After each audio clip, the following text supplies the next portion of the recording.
In a very peaceful area in the Danvers region in Ukraine, Mykola lives with his pregnant wife Nastia. Both of them are known as the first eco-settlers in the area.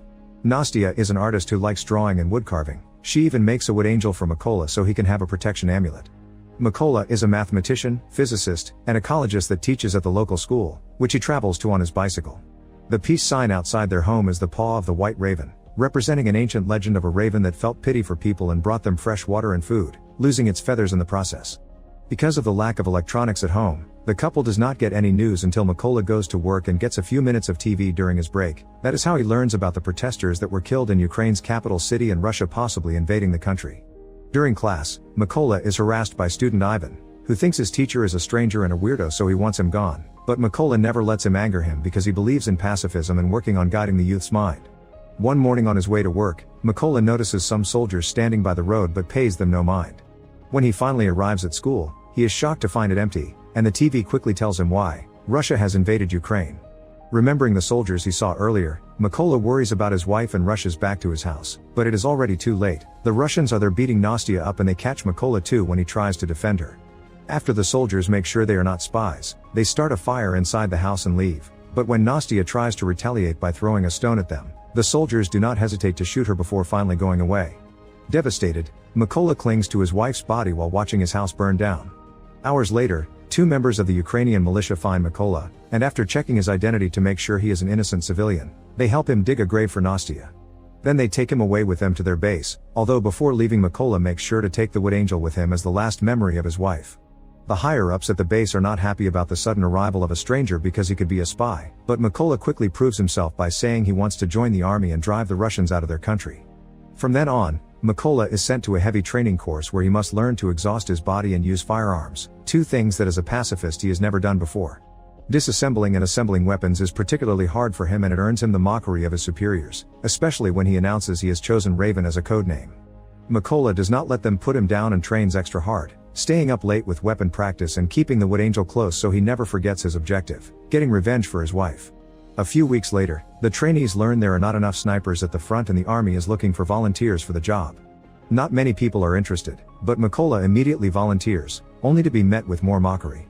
Still not willing to give up, Mykola takes a challenge to prove himself. He disassembles and reassembles an AK-47 while blindfolded in under 20 seconds, finally earning everyone's respect. They also start calling him Raven as he wanted. The theoretical part of sniper training comes easily to Mykola thanks to his knowledge of mathematics and physics, being able to do calculations faster than the teachers themselves. He is also excellent at following the number one rule, which is keeping absolutely still and quiet, even when an instructor shoots at the ground near him. Unfortunately, he does not do well when it comes to the actual shooting because for some reason, they have given him a different weapon from everybody else, the kind of firearm that is not apt for war sniping. Whenever Mykola points this out, he is told to deal with it. Once again, Mykola refuses to give up and makes a plan to prove what he can do. The last sniper test is during the night, and the trainees must shoot as soon as a flare shot by the instructor gives them enough light around their subjects.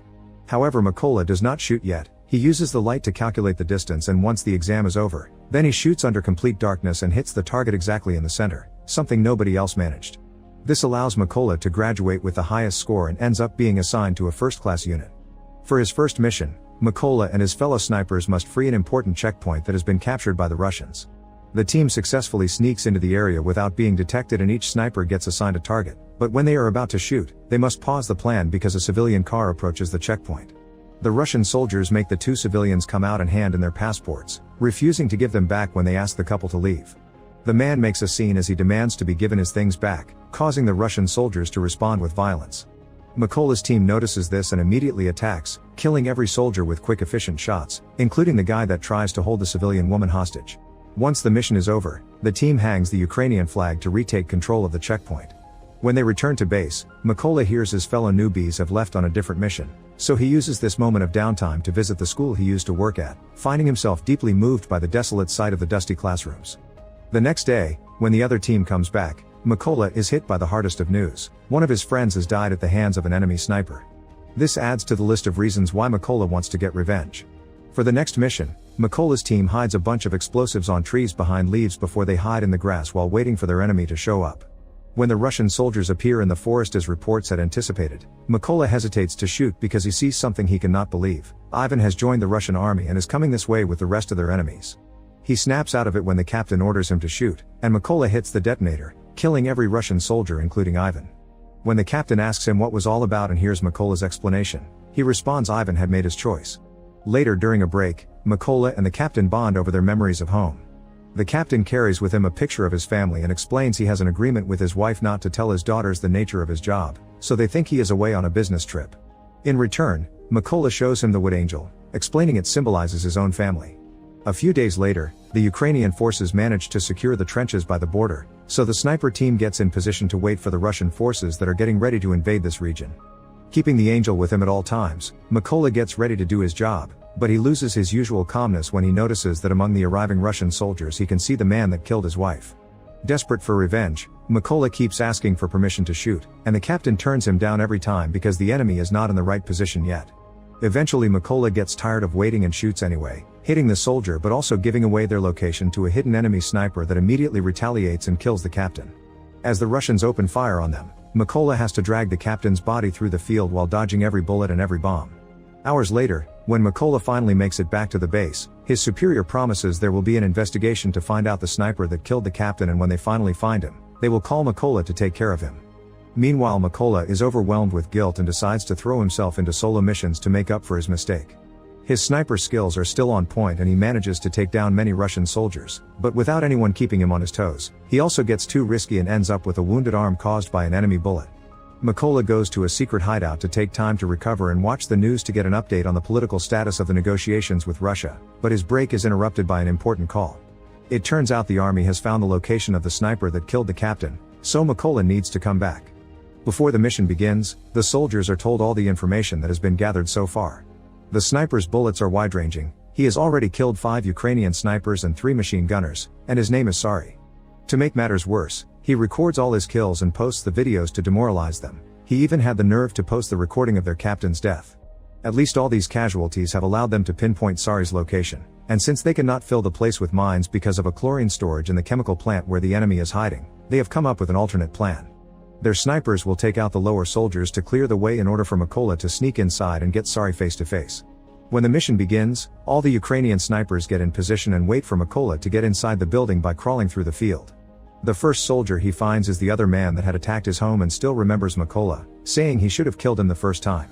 After killing him with one quick and satisfying shot, Mykola gives his teammates the okay to attack, prompting all the Ukrainian snipers to fire at the same time and managing a sweep of the area without raising any alerts. There are only 2 Russian snipers left, including Sari. They do not notice there is something wrong until they stop receiving messages over the comms and go to check on their fellow soldiers, finding them all dead.